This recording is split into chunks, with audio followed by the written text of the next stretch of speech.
Yeah, look, I had an outfit to match the Ninth Doctor. I don't really have one to match the 10th Doctor, so I don't know what I'm going to do when we get into his later episodes. But in this one, he's just in his pajamas. Mine don't match his, but just do the credits.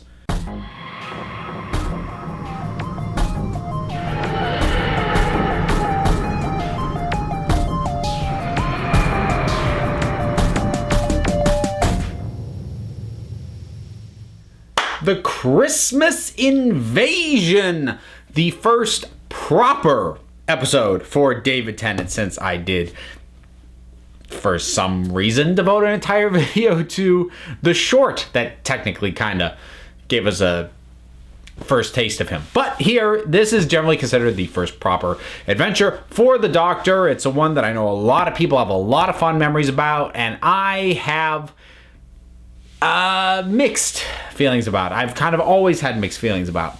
That said, as has frequently been the case in going back and revisiting these, it is nice to be reminded that the stuff that is good, even in the episodes that I'm not the biggest fan of, is oftentimes stronger than I remember it being. I think what tends to happen is as time goes on and your memory does what memory does, and it kind of fades and things blur together a little bit, you tend to focus more. I mean, if your overall impression of an episode was negative, you tend to focus much more on that element of it because that's what left a stronger impression, and your impression of the positive stuff starts to fade and become a little bit more background noise, to the point where maybe if you even still recognize that there was good stuff in it, you think, well, I guess it wasn't that good.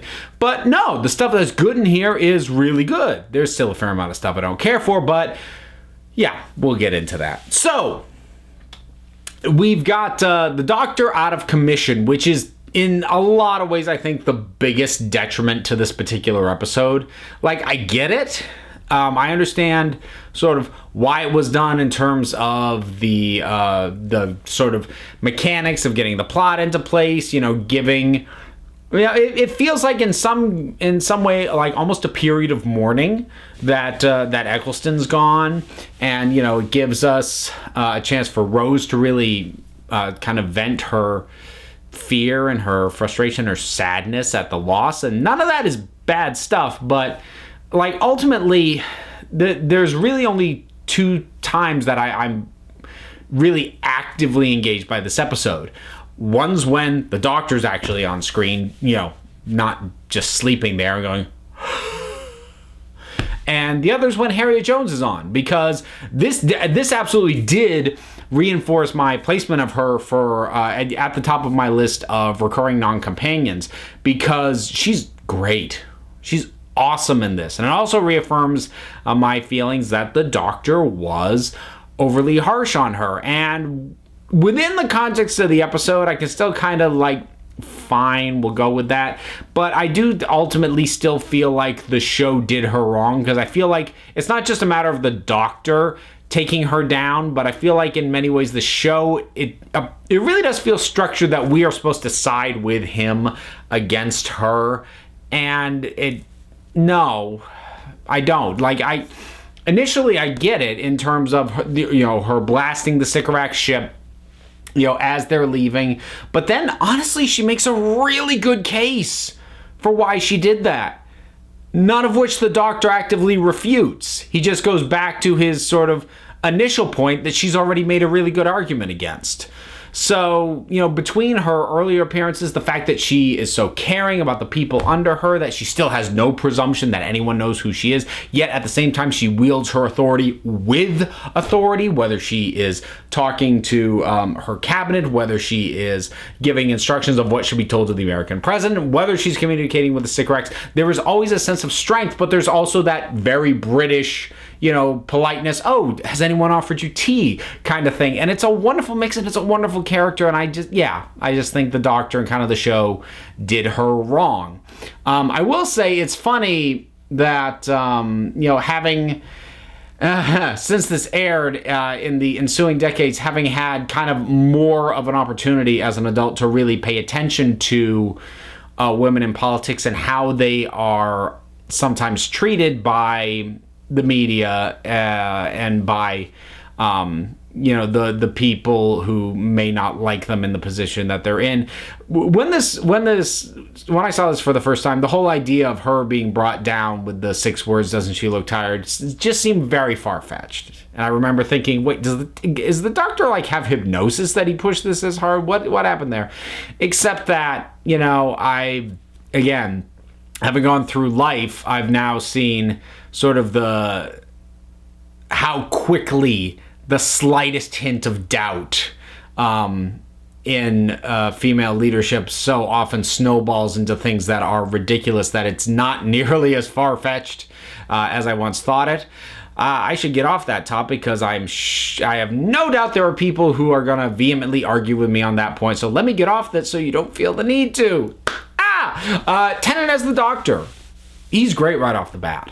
It feels triumphant when he comes back, when he opens the door and goes, "Did you miss me?" "Yes, I did." And no, don't argue with me that all the downtime made that moment work. Like, ultimately, I don't feel like this episode justifies the hour length that it has, because the way that it stretches it out is by putting the Doctor out of commission and filling it with stand-in dangers that have nothing to do with the bigger story, i.e. Killer Christmas Tree, Robot Santas, neither of which I like, both of which I think are kind of dumb. And I know, it seems like some audiences, for the most part, British audiences in particular, or at least my impression is that they're much more forgiving of this because there's just that sense of, oh, it's just a fun, goofy Christmas episode. Don't be a grump about it. Don't be a Scrooge. I'm like, I can have fun at Christmas, but this is dumb.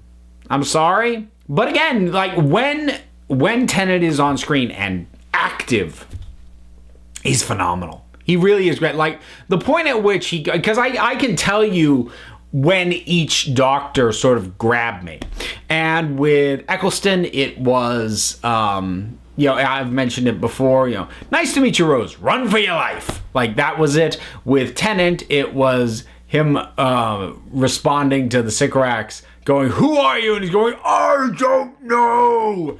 And then he goes through this ramble of all these character traits, like, am I this? Am I that? Am I this? Am I that? Judging by the evidence, I've certainly got a gob. Like, I just, love it. Like, if I were to nitpick, I don't love the Lion King quote. I mean, partly, there's part of me that just doesn't like the Doctor quoting pop culture. Like, I can roll with him having met like basically every notable historical figure ever, but I don't know, something about him quoting pop culture just doesn't sit right with me. And honestly, it probably doesn't help that I know the Lion King so well that I caught that quote within probably the first 5 words into it, and then it goes on for a little bit longer than that, and I'm just sitting there going, just stop.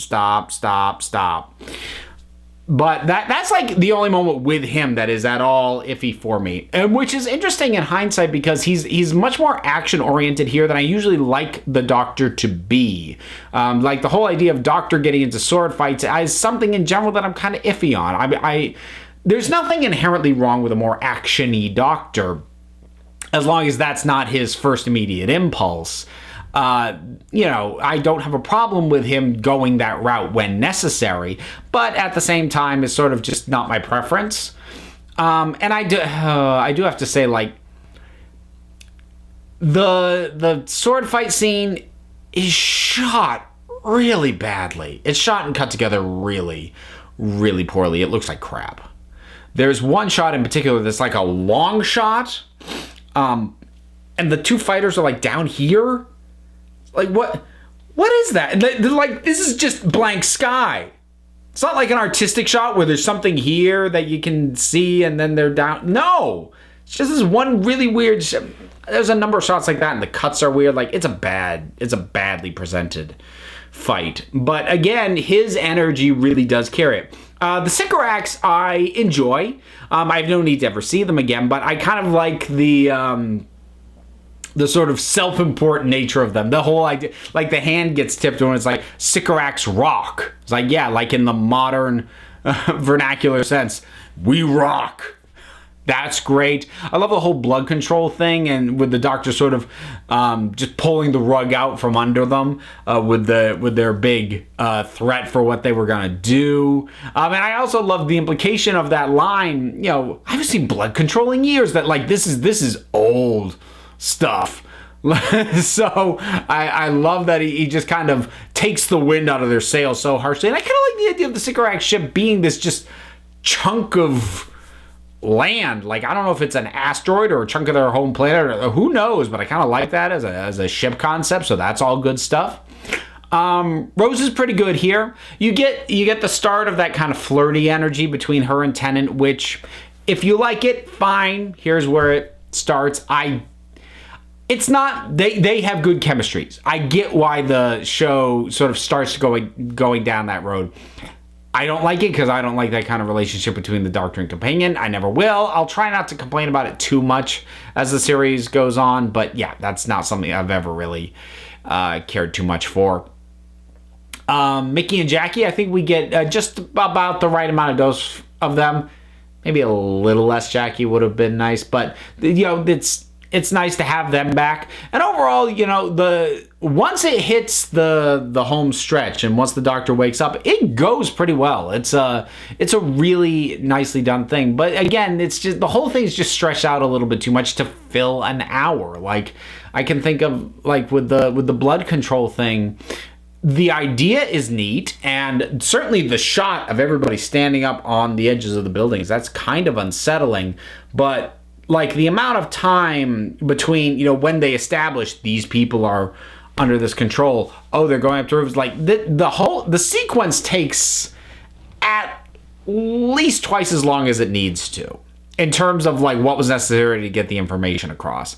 And I overall, I just kind of feel like this story chose to fill out an hour by adding some stuff that didn't really contribute to the story, and by making a handful of things take longer than they would have otherwise, rather than telling a story that needed an hour in order to function properly. So, like, that bugs me a little bit. There's one thing that I really, and this is a minor thing, but I love it. I love the Doctor, saying about saving the world in his dressing gown and all that, that it's very Arthur Dent. Now, there was a nice man. I love that it's said and moved on, but it is an implication that Hitchhiker's Guide is not fiction. It's real and exists in the same universe as Doctor Who, which this is not the first time. That actually got hinted at back in Destiny of the Daleks, where we see the Doctor reading a book that is talked about in the Hitchhiker's Guide to the Galaxy as being a book that exists in that universe. So I kind of like that they're sort of connecting those dots again. That just kind of, as a huge Hitchhiker's Guide to the Galaxy fan, it just kind of makes me smile a little bit. And I feel like sort of ending on that little note feels like the best place to end. Like I said, I know I complained a bit, but Harriet Jones is great. The Doctor is great. The episode overall, it's never going to be one of my favorites, but it is nice to be reminded that the stuff that is good about it is quite good. It just makes up maybe about half of the episode, the runtime, or at least it feels like it takes up about half. Maybe it's more like 2/3, but there's a decent sized chunk of this that I just don't care about as much and doesn't engage me or kind of bugs me. So those are my thoughts on The Christmas Invasion. What do you think about it? Whatever your thoughts are, drop something down in the comments. Let's talk about it. A whole bunch of stuff that you can do, because there's buttons and links, including one to my Patreon. And so you want to support me that way, I'd appreciate it. But if you don't worry about it. Other links you can check out. Don't want to click on those. Don't worry about that either, because at the end of the day, folks, you're the council. I just run the meetings. And until next time, this council is adjourned.